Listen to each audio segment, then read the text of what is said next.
For context, I am female and currently 21 years old, though at the time of this event I was 16 years old. I have never viewed myself as an attractive person. I've always been kind of chubby. I had bad acne in my teen years.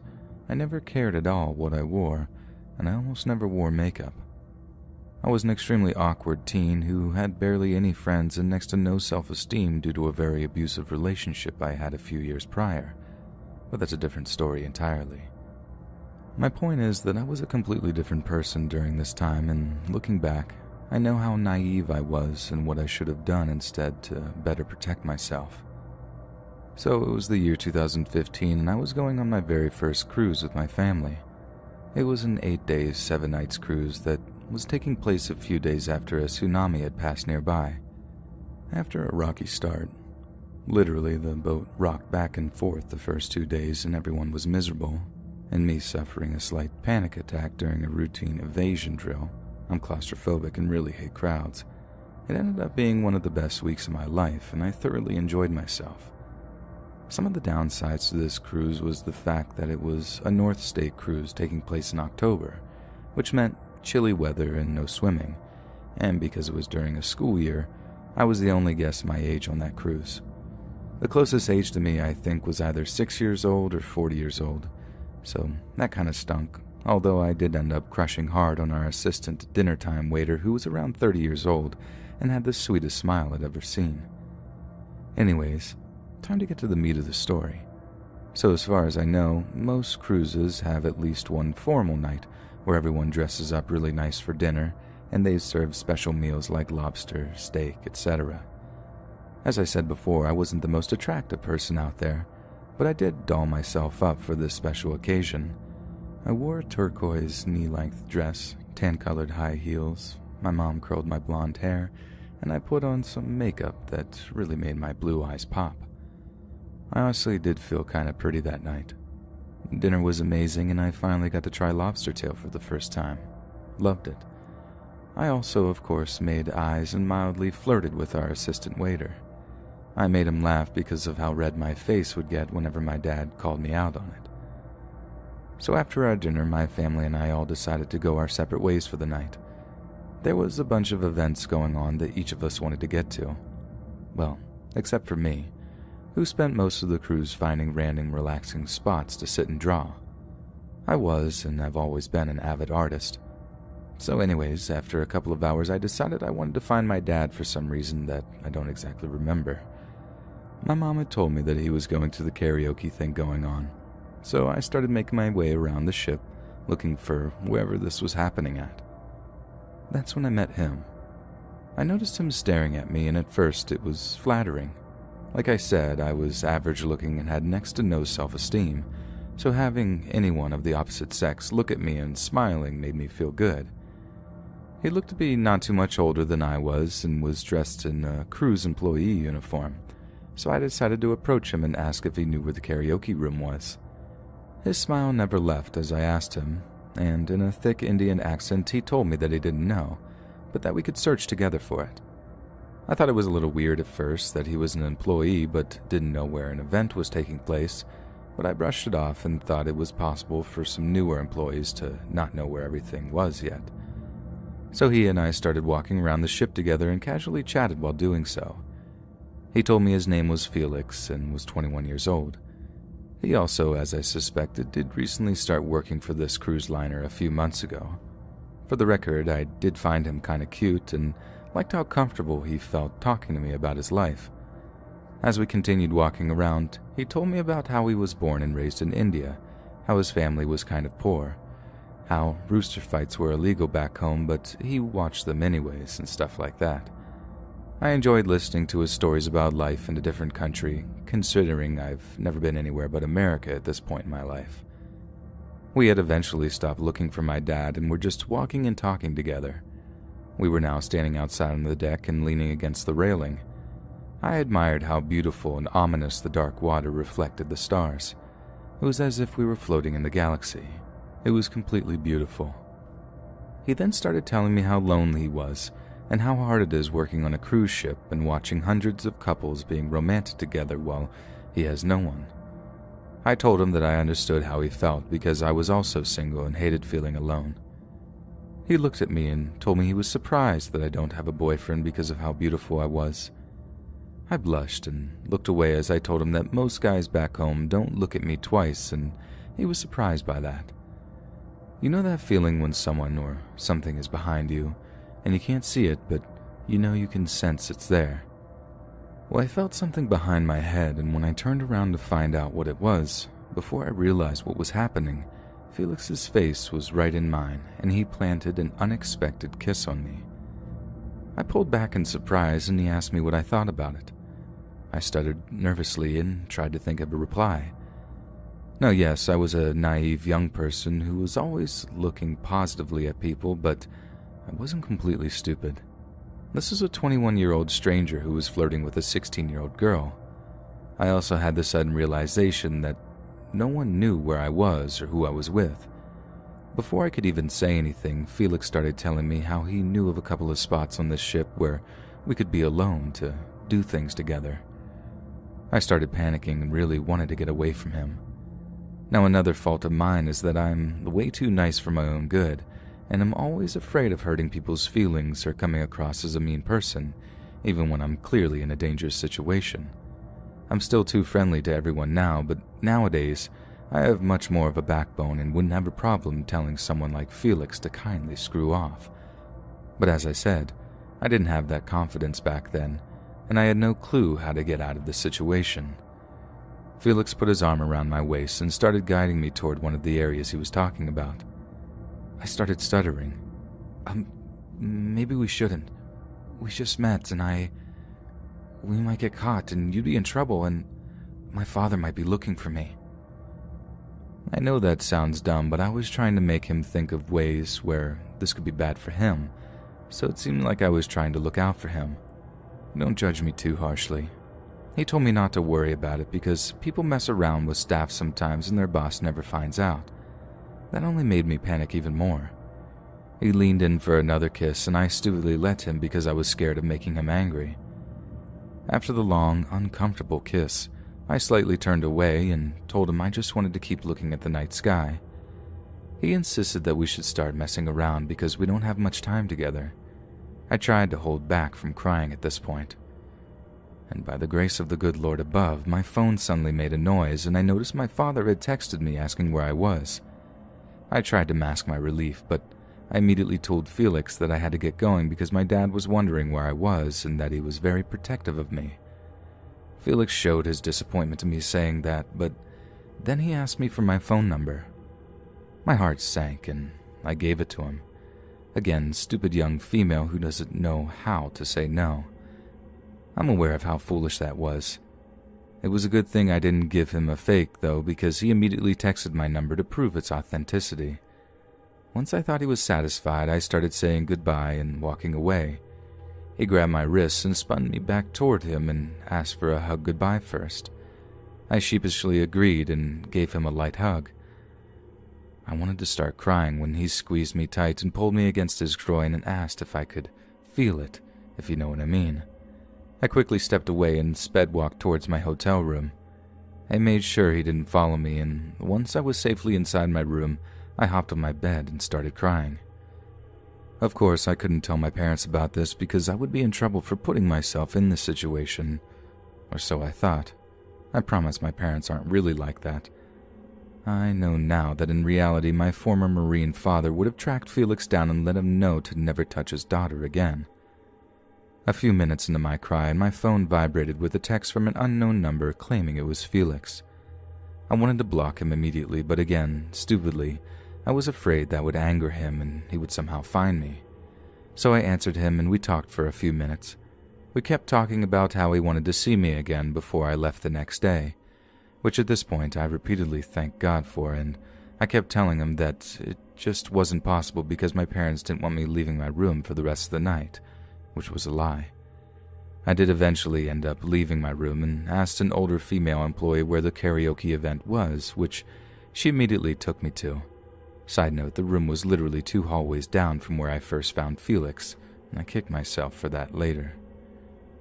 I found my dad and didn't leave his side for the whole rest of the night. Luckily, I was able to enjoy the rest of my night dancing around with my father, and I did hide around him whenever I spotted Felix walking around, who was making it obvious that he was looking for me. I know the story isn't as scary as the most on here, but at the time, it was terrifying to me, and my own kindness could have got me into a very bad situation. The moral to my story is that everyone needs to be careful when going on cruises or other types of vacations. Just because someone wears an employee uniform doesn't mean they're trustworthy. There's many people out there who take advantage of kind people and want to use that against them. Just please make sure whoever you're with always knows where you are, and don't put yourself into risky situations.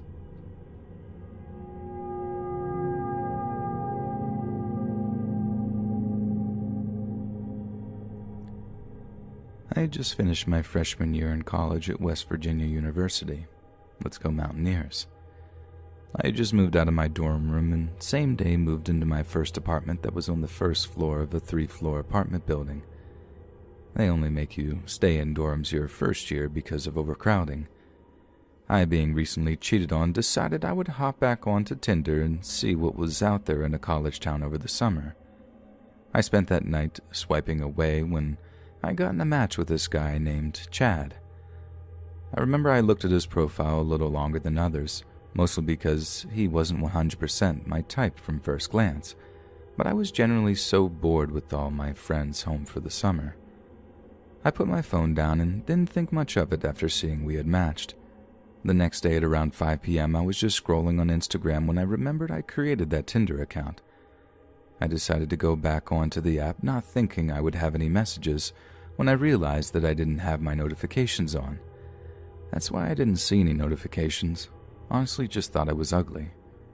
Well, by my surprise, I had a few different messages ranging from the typical corny pickup lines to the GIFs. I went through answering, not really putting much thought into my responses, normally just a lol or hey. Most of the connections just fizzled out like they do on apps like Tinder. It was only then that I noticed that one guy was replying almost instantly after I would answer. It was Chad. Chad was your typical Tinder profile. Selfie very awkwardly angled, a dog, and of course the shirtless picture. I was honestly just very bored. He was kinda cute and just gave me something to do. I don't remember word for word of the conversation, and since this I deleted my Tinder account and app altogether, but I do remember him being very nice. He offered to hang out and I declined at first, but he was very persistent. I wasn't in the mood to meet someone new. He was just fun to talk to at the time. Then he asked again to hang out and get food. And if you know me, you know that food is the way to my heart. I agreed and said yes. I started to get ready to go and get food when he offered just to bring me food so we could hang out at my place instead of going out. I said sure because I genuinely didn't want to leave my house. Very dumb. Always meet in public locations. Chad picked me up a personal-sized pizza and didn't get anything for himself, which I found odd, so I didn't even eat any of it and just told him I would eat it later because I wasn't as hungry as I thought I was. We watched half a movie and made brief conversations before it started, and I told him I had just started my new job at Claire's at the local mall. This is important for later. Before I made an excuse to get him to leave, claiming I was too tired and had to work in the morning. I kinda just forgot about him and kept on messaging guys on Tinder when he hit me up a few days later wanting to hang out again, and I politely declined. He kept texting me and blowing up my phone altogether. It had been about a month later and I had started dating my ex, Austin. He always found Chad super creepy and a threat to the relationship, so he had me block him on everything. So I did. My ex was very controlling. The only thing I had forgotten to block him on was his physical phone number since we had moved to communicating mostly on Snapchat. I got a very angry text a day after blocking him on Snapchat and Instagram. He was really upset that I had blocked him and demanded answers. I explained my boyfriend didn't want me talking to him anymore and requested that I block him. He became angry because I had not told him I was seeing someone. Mind you, I hadn't seen him in almost a month, and I was only dating Austin for a week or so at this point. I said I was sorry and that I wouldn't block his number in case he ever needed to get a hold of me for one reason or another. Austin and I were a very short-lived relationship where I ended up walking in on him in bed with a girl he always told me not to worry about. I texted Chad to vent about the whole situation, and that was what I thought was the end of us knowing each other since I hadn't heard from him for the rest of that month. I went to Florida for my cousin's wedding, and when I came back, I came to find out by running into him that Chad had moved into the apartment right above mine and into the room directly above mine as well. It's a 4-bedroom college apartment set up to where you rent your individual room and share a common area and kitchen. I thought it was kind of strange, but I didn't think too much into it. I had started seeing this other guy I met on Tinder named Zach not too long after returning from Florida. Zach and I were just starting to get to know each other when I started getting texts from Chad again asking to hang out and if he could cook me dinner this time. I just brushed them off, not thinking much of them and politely declining and explaining I had a boyfriend. He then proceeded to get upset again that I had not informed him of my new boyfriend. This is where I started to get very annoyed, and I told him we were neighbors. That's it. Nothing more, nothing less. And he stopped replying. That's it, right? Weird Tinder guy moves into the room above yours, right? I wish. I started noticing some very weird things. When I would leave my room, I would always shut the door behind me because I didn't know my roommates too well at this point, so it was just a habit. As soon as I would shut my door, I would hear his door shut. That's the first thing I noticed that I thought was strange. But then I realized that every time I would leave my apartment, he would be out in the balcony. I would shut the door to my room and I would hear his door shut. Then I would shut my front door and I would hear his balcony door shut. Every time I would walk to my car, I would try not to make eye contact and just pretend I didn't know he was even there. But every time he said the same thing. Hey, neighbor. This went on the whole time while I lived there. He slowly stopped doing it as much, but still here and there would do it. He always stared down Zach every time he walked into my apartment with me. Then, about halfway through my sophomore year of college, I finally realized that I was being stalked. These next few events I'm about to describe happened over a few-month period of time, so it took a while to connect all of them. I started feeling like I was being watched for a while. Honestly, just thought I was being paranoid, but then there was one night that freaked me out like no other. I was sitting in my room. Remember, I live on the first floor of the apartment building, when I started hearing whispering. Not talking, whispering. I thought at first it was just one of my neighbors, but I quickly realized it was too soft of a voice to penetrate the walls of the apartment I was living in. I started freaking out, and I turned off all of my lights to realize that there was a figure standing outside of my window, whispering to itself. I quickly shut the blinds and forced myself to go to sleep and pretend it didn't happen. I later found out my roommates had seen the person standing outside my window, but never told me because they didn't want to freak me out. I didn't think much after that because it never happened again, or so I thought. I later found out from my roommates that they had seen someone outside my window on multiple occasions, but never told me, and when we went out to my window, we realized my window screen had been removed. The next event happened when I was working at Claire's. When I arrived to work, my assistant manager seemed very on edge, and I asked her what was going on, just thinking her and her boyfriend were having issues again. She tells me that she has to wait to talk about it until there isn't anyone in the store. We assisted in helping customers for the next hour or so until the store finally had no customers. She then proceeds to tell me there was a really weird call this morning from a guy acting very strange. This guy had called on the store phone to ask about our return policy, to which my assistant manager told him our policy was 30 days except body jewelry. He said he didn't have any body jewelry and said that then you should be totally fine to return, just bring in your receipt. He said okay, and that he's on his way to the store right now. She said, okay, sir, we'll see you soon then. He then tells her he wants to make sure he knows how to get there. This is important for later, and asked her to stay on the phone. She gave him directions once he got into the mall because she was the only one in the store and had customers to take care of. He then asked what time we were closing tonight, and she told him we close at 9 p.m. She insisted she had to get off the phone, and he asked her just a few more seconds, I'm almost there. She heard a tapping, and he asked her, do you hear that? And she said yes, and he said good. He was pleasuring himself while on the phone with her. She demanded that she had to get off the phone, to which he said, "You did such a good job, baby girl," and hung up. Remember, the guy said he was on his way to the store, so why would he need to know when we closed unless he wasn't actually on his way and just wanted to know what time I would be leaving the store? Hearing that freaked me out because anyone who knows me knows that I close on Tuesdays and Thursdays by myself, including Chad. We notified security of the weird call, and I went about my shift as normal, but just kept an eye out on my surroundings. We didn't get another call for a few weeks, but when we did this time, I was actually in the store with my manager. It had just hit 9 p.m. and I was closing the gate to the store when my manager picked up the ringing phone to only hear heavy breathing on the other side. I begged her to give me the phone because I would have been able to recognize the voice surely if it was Chad. She refused. We hated each other and just hung up instead of handing me the phone. I was very upset because at this point I had felt like something was up involving me, but I didn't know what at this point yet. The next event is a small event but shows his dedication to just me, and it happened in November. Zach and I had taken a break and I decided as always to put myself back out there and see what was out there and where would I do such a thing. Of course, Tinder. And of course I stumbled onto his profile again and he had super liked me. At this point I had not put two and two together that he could have been the one who was stalking me and harassing me, so I swiped right to be nice just for him to hit me with that same line, "Hey neighbor." The next event is the event that finally made me go to the cops after being stalked and harassed for almost a year at this point. I had gotten ready for a night out with one of my guy friends, Sean. Sean came over to my house before we went out to the clubs that night. I didn't want to drink, so I decided to drive us down.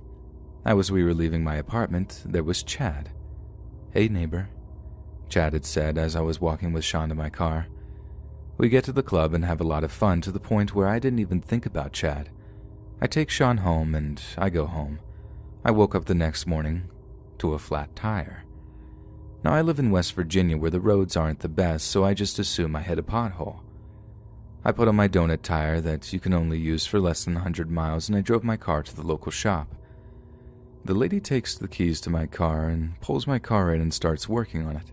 She then comes walking in and I was thinking that was pretty quick, but she wasn't done. She came in to ask me a question. "Now who did you stab in the back?" "Excuse me?" I asked her, surprised. She then repeats herself. "I'm asking you, who'd you make angry?" I replied saying, "No one that I was aware of. Why?" She then proceeds to tell me, "Somebody slashed your tire up. They put one slash on one side of the tire and one slash on the other. Wherever you were at, they were making sure you weren't going anywhere." As a quick reminder, my tires were slashed while I was asleep at my apartment complex where the creepy Tinder date guy Chad also lives above me and saw me leave with a guy earlier in the night. After this, I went to the police and got a report on everything that had happened leading up to that moment. The police suggested that I move and start fresh. My apartment complex wouldn't let me out of my lease even with the police telling them it is unsafe for me to live there anymore. I ultimately moved into another apartment building within the same apartment complex, but on the second floor this time. I switched cars with my brother and quit my job. It looked like I dropped off the face of the earth. And then the final event that happened to me was a text that confirmed my scariest fears. I got a text only a week after I moved in from the one and only Chad saying, "Since when aren't you my neighbor anymore?" Proving he was looking for me and hasn't seen me in my car. I asked my old roommates if they had said anything to him and they all said they didn't even know what he looked like. And that just further proved that he was watching me so intently to know that I had moved only after a week of not being there. I blocked his number after that last text and moved a third time within a year to avoid this guy. Nothing ever happened to him legally because, unfortunately, there was no physical evidence.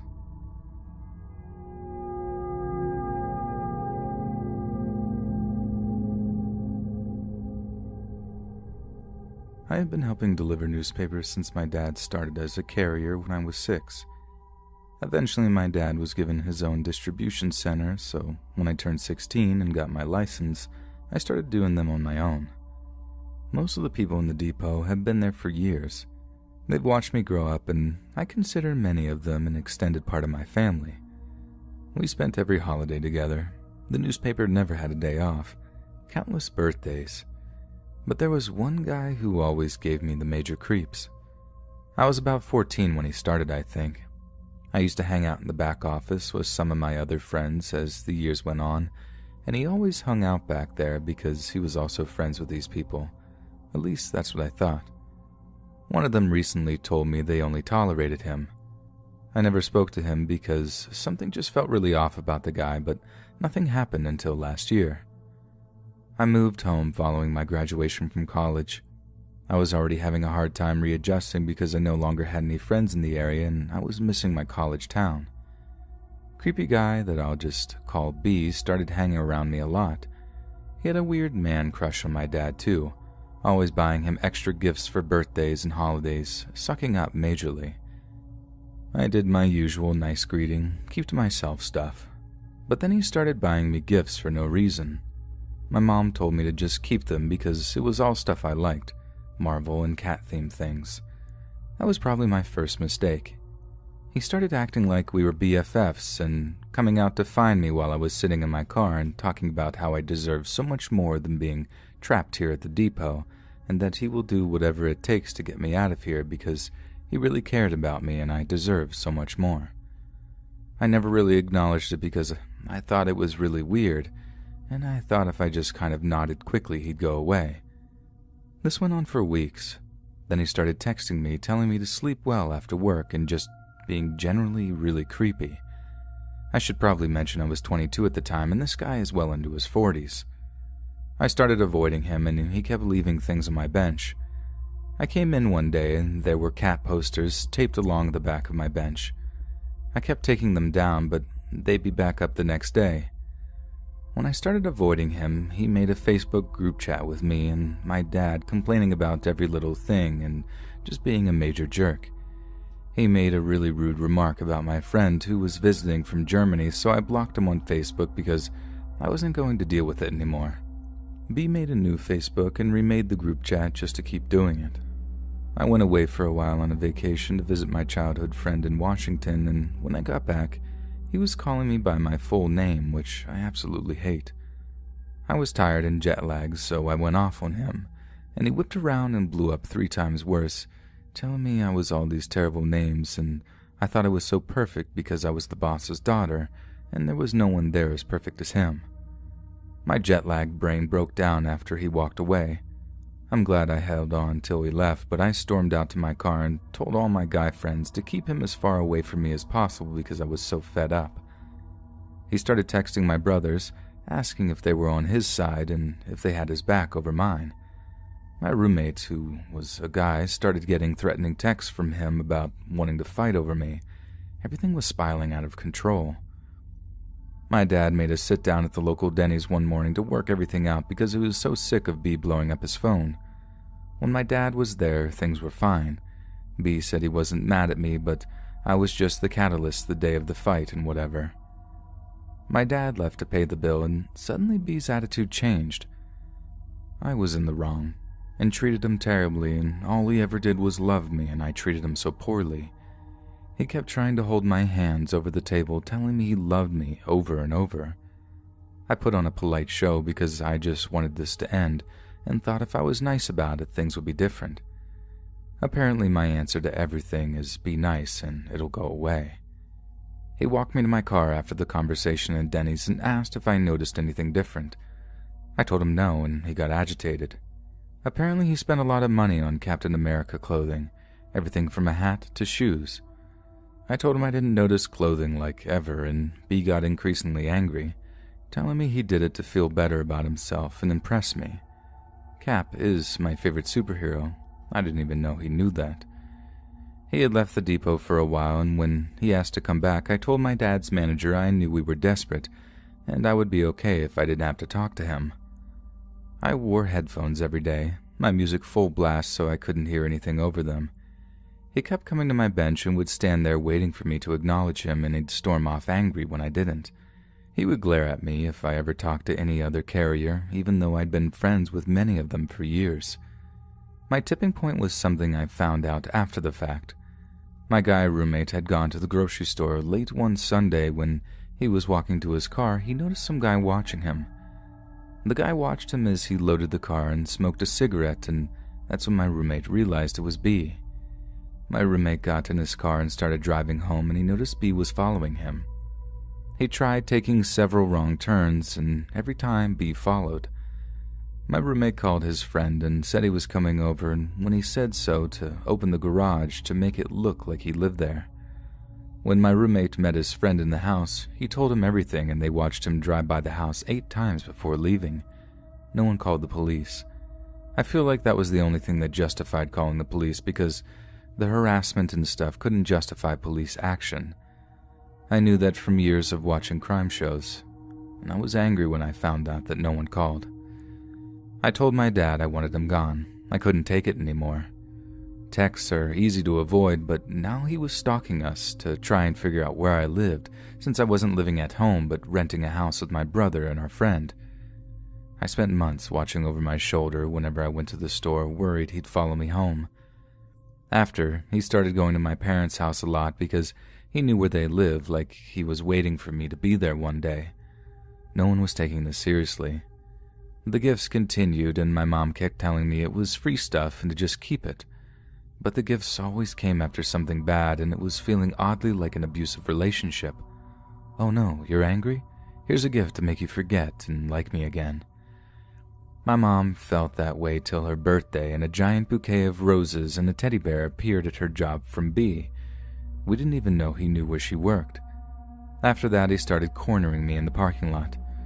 I told him he'd been told to stay away from me, and I'd appreciate it if he listened. "Look," he said, "I'm sorry I took you for granted. I never should have done that. Are we okay now?" I was floored. I told him if he thought that's why I was avoiding him, he was more insane than I thought. After that, he was done at the depot, and I didn't see him for a while. A couple times I definitely saw him driving around on my route, but I couldn't prove it to a cop if I called it in. The last time I saw him, I was at my second job. I worked in a music store at a local mall. I was messing around with my coworkers when I turned around and saw him watching me from our hip-hop section. My stomach dropped. I almost collapsed and I started panicking. I ran him back and told my coworkers. They agreed if he asked they didn't know who I was and I could stay in the back till he left. I was a manager, but I didn't think I could actually kick him out because he was just watching me. My coworkers said he was there for almost 2 hours just wandering around. Never bought anything. It was like he was trying to wait me out, figuring I had to go back out front eventually. He texts my dad now and then, trying to get his job back and fix things. My mom told him if he ever came near us again, she'd call the cops. When my dad wouldn't take him back, he started showing up at my uncle's depot and then started a group chat with him and my dad, saying they needed to sit down and talk. I was with my dad when my uncle called him about it. My dad called everything a misunderstanding. I said I didn't classify stalking as a misunderstanding. That day he came to my other job, I decided I was moving back to my college town 3 hours away. Home no longer felt like home. I didn't feel safe going anywhere. I still worry one day he's just going to show up in my new city. I transferred to the music store there. I had worked with these people my senior year of college, and they have looked out for me even after I moved. They all know the story, and I know they would all fight for me if it came down to it, so I feel safe, but I still panic when we walk to our cars after dark and have to check the parking lot to make sure he isn't there. It's been almost a year, and all I can say is I hope I never see him again.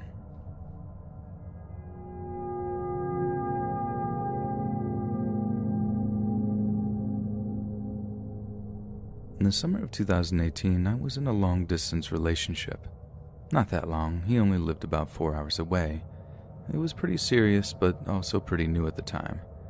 My boyfriend, who had driven those 4 hours to see me on every break we had from school, essentially begged me to come visit him at his grandmother's house. I didn't have a car at the time, but I really wanted to impress him and show my dedication to the relationship by going to visit him. So I dropped some coin on a Greyhound bus and was excited to meet up with him. At first, everything seemed fine. I took a seat at the back of the bus because I really didn't want to speak to anyone, but the bus was pretty full, so inevitably this guy sat down next to me. No red flags, just seemed like a regular guy in maybe his late 20s or early 30s, so I put my earbuds in and just ignored him. Before I continue, I'd like to highlight some character flaws of mine at the time that this happened when I was 18. I was an extremely non-judgmental person and tended to see the best in people, even to a fault. This tends to land me in a very bad and sometimes dangerous situations. At 18, I simply didn't know any better and kind of overlooked potentially concerning actions. There was a guy in the seat in front of us who was non-stop talking, to no one in particular, but he was facing a girl in the next set of seats across from him. Again, I didn't want to judge. Maybe he had some type of mental problem he couldn't help, and he wasn't doing any harm. So I ignored him too and continued to stare out the window, listening to music. That is, until he turned around and stared at me. Now, I might have been naive, but not stupid. A chill ran through my spine as I made eye contact with this man. He had these cold, callous eyes, and his skin lacked so much saturation it looked like he'd been covered in dust. I take out my earbuds and he immediately turned to the guy next to me and they engaged in conversation. I was really set on edge when I overheard them discussing how they were both ex-convicts that recently got out of prison. Remember me being non-judgmental? I figured maybe they served prison time for something that was minor, given their access to a public bus. I'm not sure how all of that works. Obviously they don't do background checks for a Greyhound bus, but still, I try not to think anything of it. The man in front of us turns to me now, and I can't remember exactly what he said, but he called me baby, which kind of freaked me out, but I couldn't say I wasn't used to it. I figured it was just another grown creep hitting on me. Annoyed, I put my earbuds back in and ignored him until the bus stopped at a rest stop. Most people got off, including the guy next to me, leaving just me and the guy in front of me in the back of the bus. He asked if I would come up and sit next to him to make friendly conversation, and my stupid self actually did it. Keep in mind that I was 18 and unfathomably stupid, and I also lacked the gut feeling that something was wrong. He starts telling me that he just got out of prison and hasn't seen a woman in a long time. I said something along the lines of, "Well, that's unfortunate," and inched away from him. He scooted over to me so that our legs were touching, and that's when my heart rate really started to pick up. The next thing I know, his hands are on me. He's wrapped them around my waist and went on about how small I was, and then commented on how it had been so long since he last touched a woman. I was paralyzed. I had no idea what to do. He kept going on about how I should be a model while continuing to grope me. Again, I was absolutely terrified and couldn't bring myself to move. Soon enough, everybody got back on the bus, including the guy who sat next to me, who shot the other man a weird look that prompted him to let go. I scrambled out of the seat and still sat behind him, not knowing what to do, but feeling safer that other people were on the bus. He didn't bother me again after that, so I just prayed it would stay that way. It gets worse. The bus stops at another rest stop, and this time I get off, not wanting to be stuck in that vehicle again. I'm just chilling, as much as one can be chill after something like that, when a girl I recognized from the bus came up to me. She said, "Hey, that guy that was talking to you just left in a car but is circling the building. He keeps leaving and then coming back. I'm sorry I didn't say anything earlier." I thanked her for the warning, put a hoodie on in 85-degree weather, and flipped up the hood so he wouldn't see me get back on the bus, and luckily I never saw him again. I was too embarrassed to tell anyone what had happened, due to my lack of competence and general understanding of how the world can be. When I met up with my boyfriend, I gave him very vague details, wanting to forget it ever happened. But now, I don't think that's possible.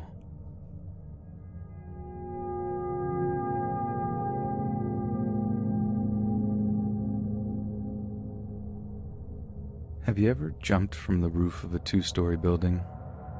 It hurts, especially when you're unable to pull off a proper landing. I had to do this once in order to save my own life. Let me take you back to when I was 18 and 19 years old. I'm 26 now. My boyfriend at the time was extremely abusive, but being scared, naive, and Believing that he loved me and would change, I stayed with him. We had several problems. We abused substances together, which was one of the reasons why I believed we really loved each other. Just the drugs were making us act a way we never have before towards each other. We had trust issues, we were desperately codependent, were on and off constantly, and he had a problem with not being able to keep his hands to himself in his fits of rage. I was very depressed. My family and friends didn't want anything to do with me for obvious reasons, but he made it seem like I couldn't have friends anyway or even talk to anyone without his knowledge. He would check my phone when I slept. He would interrogate me. When I had a job, I worked in a place that had horrible phone reception. If I didn't return his text fast enough, or if the text didn't add up, because of the reception and the fact that he wouldn't receive my text in order, he accused me of texting someone else I was cheating on him with and would threaten me. He would insult me, tell me he knew I would never leave him because I wouldn't be able to get anyone better than him. He called me stupid, ugly, all sorts of terrible names. I never even cheated on him. He would lie to me about sleeping with other women just to hurt me and see me cry. Then he would physically abuse me, slap, choke to the point that I thought he was going to knock me out or worse. The worst one of all, however, was this one time we were hanging out at a park, partaking in things we probably shouldn't have in public. I won't go into too much detail because I'm afraid of him seeing this, and I've been scared for years that he would find me. I literally have nightmares about him finding out where I live and showing up at my house. I wake up drenched in sweat, and I'm actually sweating typing this right now. So we're at the park, and for some reason to this day I still can't fathom why, he starts hurting himself right in front of me. I freak out and tell him I'm going to call an ambulance for his own safety, and he just takes off running. About 10 minutes later, a police car and paramedic shows up, and he's nowhere to be found. I told them the general direction he ran in and apologized for wasting their time. Maybe about 20 minutes later, he calls me. I answer, and he's just screaming at me. "Why would you call the cops on me?" I apologized profusely, trying to explain through my tears that I was deeply concerned for his safety and that I hadn't actually called the police, that I had called an ambulance and didn't know the police would also show up. I'm crying, begging him to tell me where he is. He says he's on the roof of a building and gives me cross streets to his location. I stupidly meet up with him. I climb up the building onto the roof. The sun has gone down and it's dark at this point. We just start talking and he's acting like everything is normal. I can't remember what we're actually talking about, but I remember thinking how nice it was to actually just have a conversation with him without yelling insults or accusations. Then, all of a sudden, he pounces on me. I'm on my back and his knees are digging into my shoulders, holding my arms down. His eyes look crazy and soulless. Then he starts slapping me in the face. I later find out that one particular slap was so hard he gave me a black eye. He's screaming at me. I can't remember what all he said, but I know he was calling me names, accusing me of things I never did. Then he starts punching my legs and telling me that he's going to have his way with me. My back is hurting from the stucco roof and it's bleeding through my shirt. I think he choked me too, but I can't remember. I seriously thought that I was about to die. Then I had finally went into survival mode. I'm sobbing and pleading with him. "If you really love me, why are you doing this? I never even did anything to you. If you truly love me, you'll just stop. Please." As soon as I say this, it's like flipping a switch. His eyes and demeanor change, and he gets off of me. He starts apologizing, and as soon as he turns his back, I jump off the roof. I landed horribly, and I hear him from the rooftop yelling. At this time, I'm thinking I broke my back and feet, and I'm lying in a crumpled heap in an alleyway. I hear him coming down, and I'm thinking how I need to get to the street and scream for help. He's getting closer, trying to help me up, and while dragging myself army style to the road, I scream as loud as I can for him to not touch me. "You just tried to kill me." I see a man on the sidewalk across the street. I yell to him to please help and call the police. I'm guessing he did. I think I kind of blacked out at this point, but I remember seeing my ex run off with my purse in his hands. I went to the hospital and the police caught him a couple of hours later, and from what I heard, he put up a pretty good fight with them. It's been so long now that this story feels like a bad dream. I can't believe this actually happened, but I am grateful I survived. Needless to say, I've been clean for several years. I have my family, friends, and life back. I am married now to a wonderful man who would never even think of hurting me. We have a couple of children, and I love my life. To anyone out there in an abusive relationship, please, get out while you can. Nothing is worth risking your life every day with a lunatic, and there is someone out there who will love you and not take you for granted. You're worth so much more.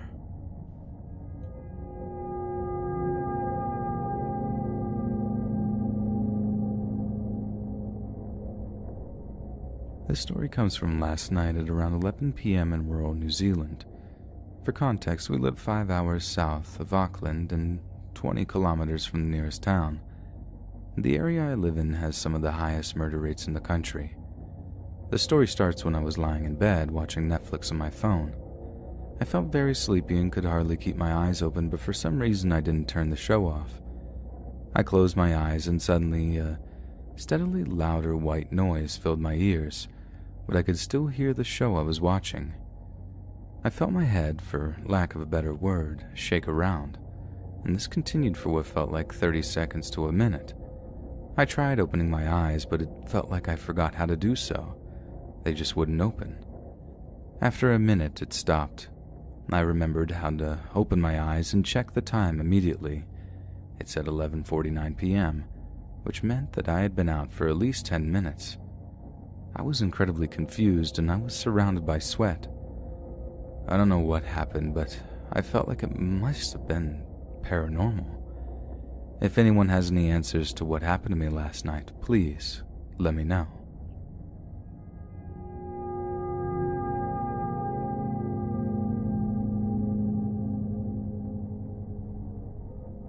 This first story happened to my friend who was in 6th grade at the time, and for privacy reasons I'm going to call her Macy. Macy lived about a 5-minute walk from the elementary school she attended and always walked to and from school. To get to the school, she had to walk along a sidewalk which was right next to a small group of trees that obscured some small houses. The road leading to the houses was one that branched off of the main road and let back out onto the main road. This day she was walking home when someone whispered, "Hey." She turned around confused, thinking maybe it was just another kid from her school. When she saw nothing, she shrugged her shoulders and continued to walk home. Less than 2 seconds later, she heard it again, and now, very frightened, she turned around again. This time, she could see 2 eyes peeking out from behind a tree. Macy, being someone who was always taught stranger danger, yelled for the person to leave her alone and picked up the pace home. The person stepped out from the tree, and when she threw a look over her shoulder, she could see it was a disheveled man. Tall, scraggly, and very, very thin. He was wearing a ripped plaid shirt and dirt-covered jeans.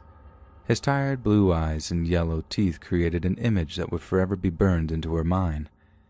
In his hand was something shiny, and she knew it was a knife. She had no idea who the man was and why he wanted to attack her when many kids walk this route. Macy had left late because she was in the school choir, which rehearsed after school. "Come here, little girl." Macy's heart began to race as she took off, not wasting another second. She didn't turn back around, but she could hear pounding footsteps.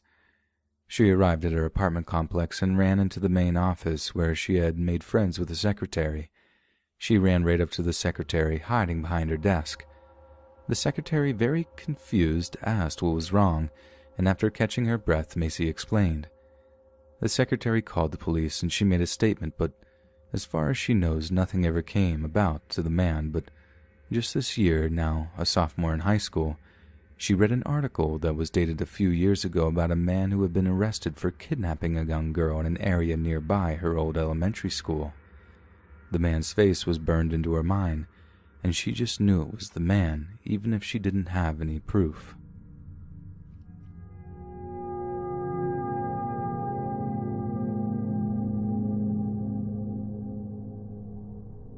So growing up, I lived in a small town in the south of Ireland. A kid lived in my neighborhood, and we absolutely couldn't stand each other as children. Let's call him D. We didn't talk at all for years, and then, as we got older, we actually became best friends. We got closer and were pretty much inseparable. We did everything together. At the time, we both had some issues going on, and we bonded a lot over that. It being a small town in rural Ireland, there wasn't a whole lot for teenagers to do. We had a small enough circle of friends, and we generally just hung out in the park or walked around town to pass the time. There was a spot down a field across from the park with a little river running beside it that had a rope swing hanging over it. If we got good weather in the summer, we'd go down and bring a couple of towels and just hang out, although we hung out there almost every day anyways. One night I went on a walk down to the swing and called him to come and meet me. He was feeling really down, and so was I, so we were just talking about it, and then we sat in silence for a bit. All of a sudden, we hear this horrifying scream coming from down the field somewhere, but since it was about 10 p.m., it was too dark to really see it. It didn't sound like a scream of someone playing around with friends. It sounded like a scream of horror. It was kind of like a double scream, as if someone was screaming, and then their mouth was covered and then uncovered. We lived in a fairly rough town, so we both looked at each other like, oh no, someone's being murdered. We're looking down the field to see if we could see anything at all, when I thought I could see a black figure gliding towards the river. I could have been soiling myself so bad my mind was playing tricks on me, but we didn't stick around to find out. We bolted back to the road and made back for our neighborhood. We stopped to talk about what we thought it was at my school around the corner. We only talked for a couple of minutes before the school alarm starts going off as if someone had broken in. We were way too far off for it to trigger the alarm as we were outside the entrance gate. We were spooked as it was, but that was enough for us to book it all the way back to my house. We theorized that potentially it could have been what has been described in Irish folklore as a banshee. Thankfully, I've since moved out of that town and we never did find out what set off that alarm or what in God's name made that scream, and I don't know if I ever really want to find out.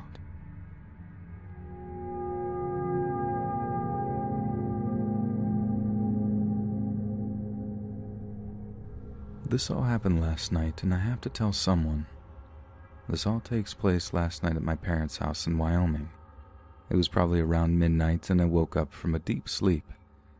My mom was visiting my grandmother for the week due to the virus, and my dad had gone out earlier that night. Anyway, it was late at night, and I started hearing noises coming from the hallway. It wasn't regular noises like the house settling. It was rhythmic, like knocking on a door. But instead of a knock, it was a loud, soft creaking. I tried to ignore it, but eventually I started to hear haunting voices calling out my name. Chris.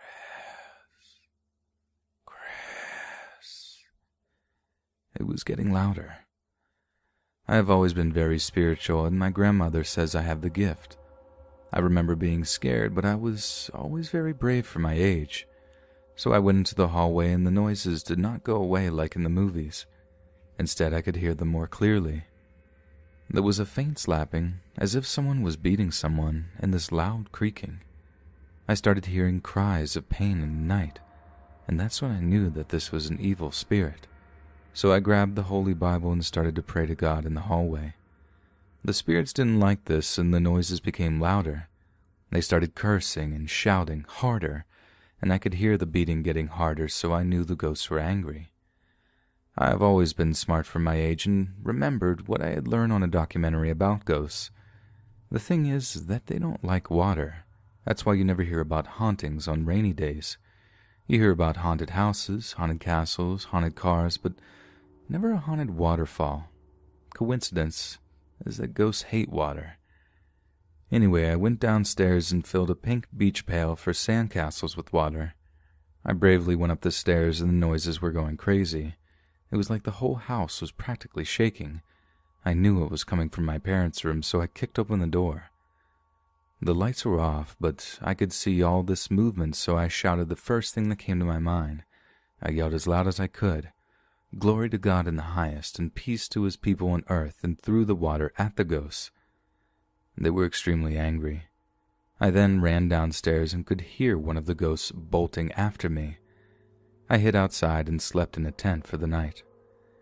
The next day, when I came inside, I told my dad about it. He got very quiet and started telling me about how he was hoping I would be a little older before he had to confirm about the ghosts to me. He said that the ghosts had been haunting our family for generations, and that he knew I was special and would start hearing them. He said he wasn't home at all that night and didn't come home until the morning. I asked him if he knew I wasn't inside the house, and he said he noticed that, but figured I was very mature for my age, so I'd be okay.